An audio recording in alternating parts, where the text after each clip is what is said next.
Iisa lang ang Diyos. Tama, iisa lang ang Diyos. Pero may kulang. Yan po ang share ko po sa inyo, mga kapatid. Salamat sa Diyos at makakapag-share naman po ulit ako sa inyo, mga kapatid, sa ngalan ng Ama, ng Anak, ng Diyos, Espiritu Santo. Amen. Mga kapatid, tama po yung sinasabi ng ibang sekta na kung saan iisa lang ang Diyos, pero may kulang. Ano yung kulang? Meron din po tayong iisang iglesia. Ibig sabihin, dapat kailangan, magkasama. Merong iisang Diyos, merong iisang iglesia. Hindi po marami. Sa panahon po ngayon, marami na mga nagsusulputan. So, ang tanong, kagustuhan ba ng Diyos na malito ang tao? Na magtayo ng maraming ibang iglesia? Hindi po.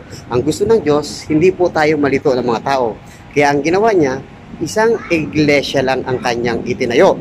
Ngayon, ano po ang palatandaan para malaman natin ang totoong iglesia? Yung totoong iglesia, makikita po natin kung saan nakatayo. Doon po yun, sa Jerusalem. Amen? Yun po ang palatandaan. At kung i-research nyo po yan sa Google, who founded the Catholic Church, lalabas Jesus Christ. At kapag binuksan nyo naman yung inyong Biblia, kahit sa cellphone, i-search nyo po dyan, Mateo 16 verse 18, itatayo ko ang aking iglesia. Isa lang. No? At sabi nga po doon sa Biblia na kung saan ang ulo ay si Jesus at ang kanyang katawan, siya rin po yan. Ibig sabihin, hindi po pwedeng paghiwalayin yung ulo at ang katawan. Kailangan magkasama po yung ulo at katawan. Amen? Kaya po, meron po tayong iisang Diyos, iisang iglesia. Kaya wag po tayo malito.